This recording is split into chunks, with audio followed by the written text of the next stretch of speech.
Anyway mga kabarya, sa video nating ito, panonoorin natin ang video interview ng isang stock analyst ng ating PhilStock Financial at aalamin natin yung kanyang isang recommended stock.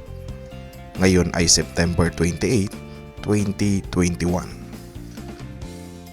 Saka dito pala guys sa ating Kabarya Avenue PH YouTube channel, sinishare natin yung ating experience at dinodocument yung ating pag-aaral sa mga nakita nating pangmasang Pinoy investment at potential digital assets in investment na pwede tayong kumita kagaya ng stock market, Pag-ibig MP2 Savings and Investment Program, GCash investment, cryptocurrencies and altcoins gaya ng Bitcoin, Cardano, Dogecoin, Binance, Litecoin, Chainlink and Ethereum at iba pang pangmasang Pinoy investment. Kaya guys, kung trip at korsonada mo ng ganitong mga content, pwede mo ring pindutin yung red subscribe button dyan sa baba para ma-update ka pa ng ating mga latest na ina-upload na video tungkol sa ating pag-aaral ng mga pangmasang Pinoy investment at potential digital assets in investment naman. Alright, bago natin umpisahan guys, huwag nyo palang kalimutang basahin yung disclaimer na nasa screen ng ating video. Okay, sa ating PSE Stock News Update ngayong September 28, 2021. Panoorin natin itong isang video na nanggaling sa ating page ng ABS-CBN News. Ito ay yung interview ng isang batikang senior stock analyst ng ating PhilStock Financial na si Sir Japet Tantiangco. Pakinggan natin yung overall analysis niya sa lagay ng ating PSE Stock Market Philippines. At sa dulo ng ating video, aalamin natin at i-discuss yung isang recommended stock ng ating senior stock analyst. Okay, i-play natin itong video. 1, 2, 3. Okay, so in your latest market research, you're actually making a 7150 to 7680 year-end index call. Clearly, you're seeing the bias still on the upside for now, with the expectation that we're going to form higher lows. Strong support seen at 6600. But what about market participation, Japheth? I mean, average net value turnover in June to date is just 6 billion versus the 10-11 billion we saw at the start of the year. What does that say about investor appetite? Well, with respect to the weak, the tepid market or the tepid net value turnover, that just tells us that investors are currently playing cautious. Investors are still waiting for catalysts that would, that would invite them into the market. And these are the catalysts that we have enumerated as well, which are required in order for us to meet the target that we have laid down in our market research report. According to our, as mentioned in our report, of course, we need to see a lot of things happen this fourth quarter of 2021. Fourth quarter plays a big role. That includes, of course, the easing of restrictions, a faster vaccination rollout, and of course, further containment of the virus. If these catalysts are seen, then most likely we will see more market participation in the final quarter of the year, which could help us in bringing the market to the target that we have given in our report, which is 7150 to 7680. But if we won't see those catalysts, then most likely investors will just stay in the sidelines, and that means still low net value turnover for the market. At this point, do you think the market feels that we're out of the woods already, that the worst at least is over? There is still risk. I can say that we are not yet out of the woods. The COVID-19 pandemic is still uncertain. Of course, we're still battling the Delta variant. And at the same time, if you're going to see our cases, it's still uncertain where it's going to go. We cannot determine its trend yet. Lately, we've been seeing a slowdown in cases. And at the same time, we have already been tagged as a moderate risk country with respect to our COVID-19 situation. But a lot can still happen moving forward. We may still see a resurgence of cases. And this is the number one risk that investors are that is causing investors to to stay cautious. So given that we're not yet out of the woods, investors will still likely be cautious with their trades. Yeah, and I guess the biggest question is, after Delta, what comes next? Yep, I mean, is it going to be something worse, more transmissible, more severe causing than Delta, I guess? Okay, so Japeth, you did make mention of some factors that need to happen for us to hit your year-end index call, easing restrictions, further easing, a faster rollout of vaccinations, further containment of COVID numbers. Are there any other indicators that investors should be looking for aside from these three? Maybe some macro indicators that you feel will tell us more about the state of affairs in the Philippine economy. Well, with respect to other indicators, I believe what investors will be watching out for is, of course, our GDP number, as well as our corporate performance. Well, for the third quarter, it's already expected to be dismal, given the strict quarantine measures that have been implemented in selected areas of the country, including the National Capital Region. We may still see higher corporate figures and economic figures for the third quarter, but this is just going to be low base effects. And this won't be as strong or as high as what we saw in the second quarter 2021. Moving forward, after the corporate and economic figures of third quarter, of course, investors will be watching out again if the factors that we've mentioned, the catalyst that we've mentioned, is going to take place. Because if it's going to take place, then of course it can at least give us, or it can lead to a better fourth quarter figures. Aside from our aside from our GDP and our corporate figures, other factors that investors might consider is our inflation. Inflation is also a risk for the economy, especially this coming September. This September, where we've seen, oil prices surge, and at the same time the peso depreciating. So there's the possibility that inflation could go above 5% for September. So this is one thing that investors are going to look into. And finally, as mentioned a while ago, the depreciation of the peso, because of course this can discourage foreign investors from coming into the country. So this is also something that investors will be watching out for. If it continues to depreciate, then it would pose downside risk for the market. Looks like there's a risk it might be an expensive Christmas season for many of us. Japeth, let's go over some interesting corporate stories that we have. Let's start with a big one from yesterday. Aboitiz Equity Ventures selling a fourth of its power unit, Aboitiz Power, to Japan's largest power generator, JERA, for $1.46 billion.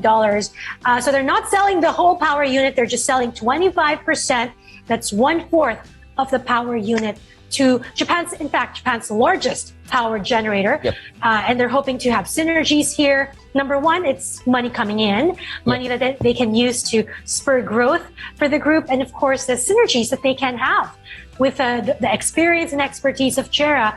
Do you think this is positive news for the Aboitiz group?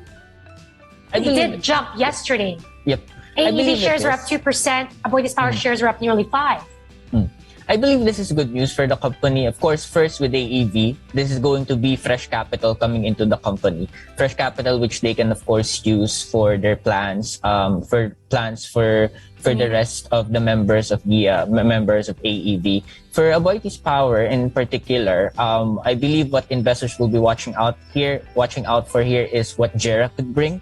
Of course, we all know that Aboitiz Power Corporation is also targeting a huge to include a huge, or to establish a huge energy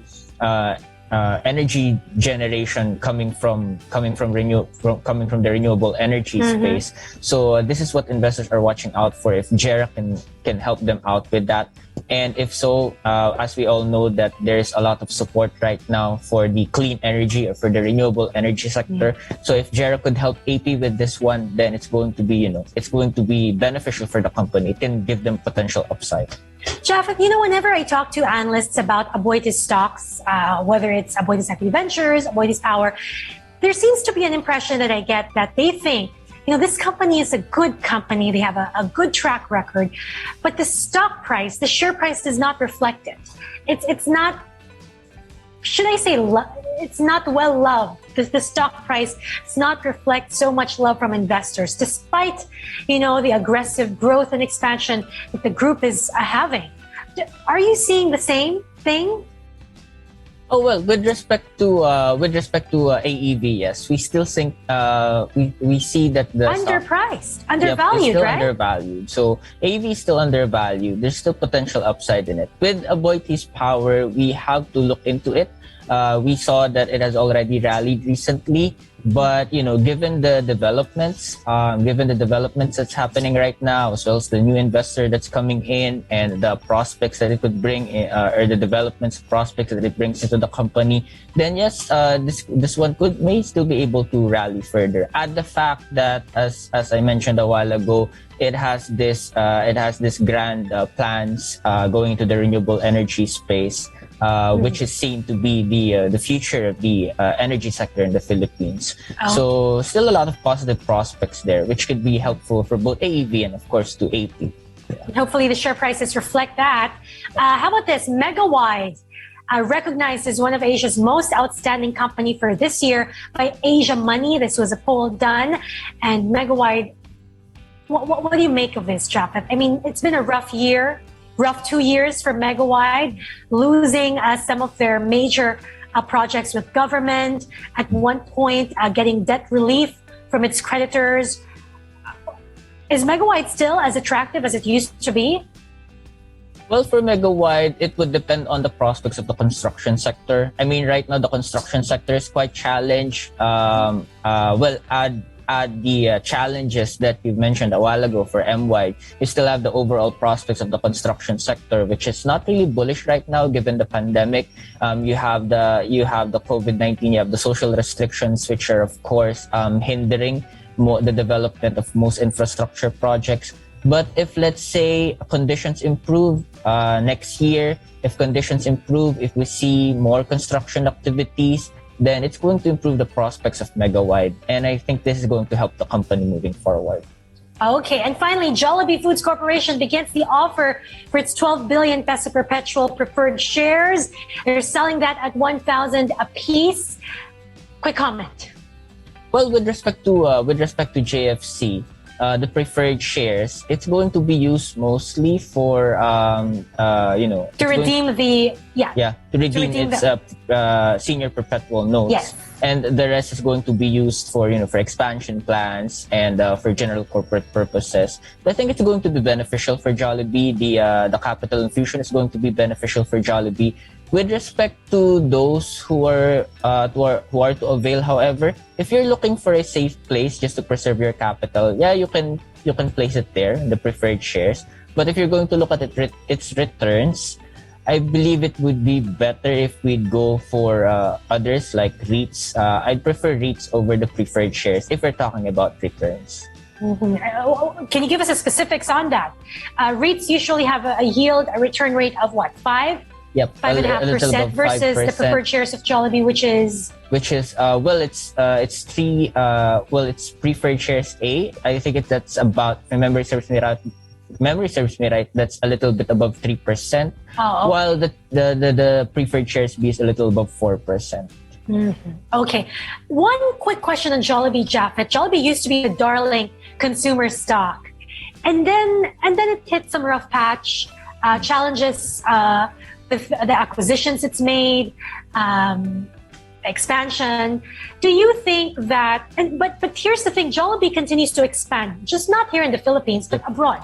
In Europe, they're actually aggressively expanding in Europe. Do you think that the law of diminishing returns will apply now to the story of Jollibee? That Jollibee has peaked somehow, has reached satiation point, and whatever other expansions that they add up, it's not going to give them the same boost as when they were starting out.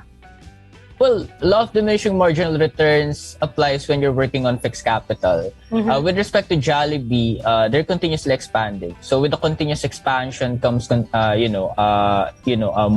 potential growth, more potential output. I believe the diminishing marginal returns does not apply to them yet. Okay. So long as they find more expansion opportunities, one which they are doing right now, they're still far from that. And given so, I believe yes, right now they're pretty much undervalued. But once they get to harness the returns of the expansion that they're currently doing, then we see their stock price moving upwards, moving forward. So you think they're going to go back to the golden days when Jollibee's share prices were just over the roof? Yep, that's still possible. Right now, we don't see that because of the pandemic. Okay. Right now, Jollibee's host country, which is the Philippines, is not really performing well. But the good thing there is, it has already expanded into other countries, and that has helped Jollibee in keeping its financial performance stable. Moving forward, once we see the recovery here in the Philippines, once we see consumption rise again in the Philippines, and of course, its home country is going to contribute greatly, and this, of course, is going to give a big boost to its earnings performance. Okay. Japheth, we don't have much time, but we've come to the most exciting part of the conversation, the blind item. Talk to us about the stock that you're monitoring closely. Don't tell us. Just describe. We're going to let the viewers guess. So what do you have for us this morning? Well, with respect to the blind item, first and foremost, what I can say is this is an undervalued stock. If you're going to look at its PE ratio as of yesterday, it's only at about 10.1 times below its 5-year historical average of about 10.8 times. And its price to book ratio, it's only at 0.5 times, which is below its 5-year historical average of about 0.9 times.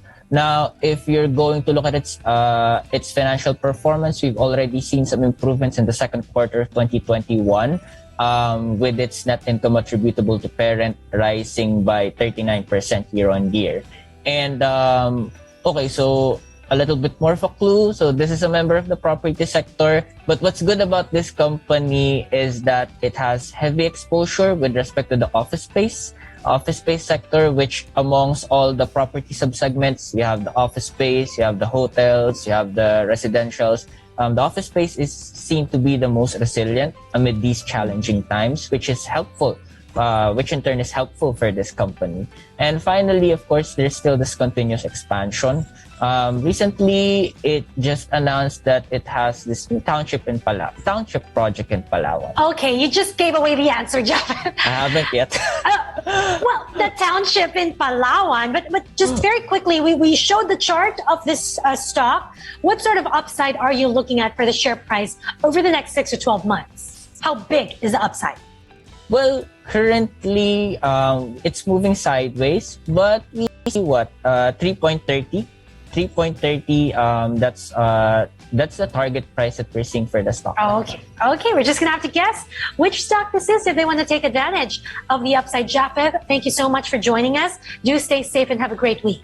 You're very much welcome. Okay, very well informative at substantial analysis yung mga pinakawalang PSE stock balita update ng ating senior analyst na si Sir Japheth Tanchanco. Thank you at mabuhay po kayo, Sir Japheth. At sa dulo ng video interview ni Sir Japheth, nagbigay siya ng isang recommended stock pero hindi niya ito pinangalanan. Ang ginawa lang niya, nagbigay siya ng 3 hint naman dito. At na-take note naman natin kasi ang sabi niya itong stock na ito ay nasa property sector. Pangalawa, meron itong project sa Palawan. At pangatlo, yung stock price nito ay nasa area ng around 3 peso area. Kaya i-discuss natin kung ano yung tinukoy na stock ni Sir Japheth dito sa kanyang video interview. Okay? At ayon sa recommended stock ni Sir Japheth sa kanyang interview, base sa kanyang isang hint, itong ating Megaworld Corporation. yung kanyang tinukoy na recommended stock na nasa undervalued pa. Kasi sinabi niya na meron itong project sa Palawan at merong naitala ang ating CNN, Megaworld investing 40 billion pesos to build 462 hectare ecotourism township in Palawan. Kaya malabang itong ating Megaworld Corporation yung kanyang recommended stock naman sa kanyang video interview. At alamin pa natin yung dalawang hint kung tutugma dito sa ating stock na si Megaworld. Okay? At alamin pa natin yung dalawang natitirang hint na sinabi ni Sir Japet. Ang sabi niya is nasa property sector itong stock na ito. Ang ating Megaworld nasa property sector naman ito. Kaya check itong pangalawa. At ang pangatlo niyang hint, sabi niya is around 3 peso area ito naglalaro. Ang ating Megaworld nasa 2.81 peso area ngayon. At makikita ninyo dito sa kanyang chart na nagbabounce ito sa around 2.80 hanggang 3 peso area. Kaya almost check yung tatlong hint na binitawan ni Sir Japet sa kanyang video interview na recommended stock niya. Kasi ang ayon sa kanyang analysis, ito ay nasa undervalued pa. Kaya pwede nating idagdag sa ating listahan si Megaworld na babantayang stock dahil sabi nga niya meron itong potential growth kung titignan natin yung medium to long term naman ito. Okay? Alright, at yan ang ating naging PSE stock market update ngayong September 28, 2021. Magkita ulit tayo sa kasunod nating video. Once again, have a great day ahead, always stay safe, and God bless. Hanggang sa muli.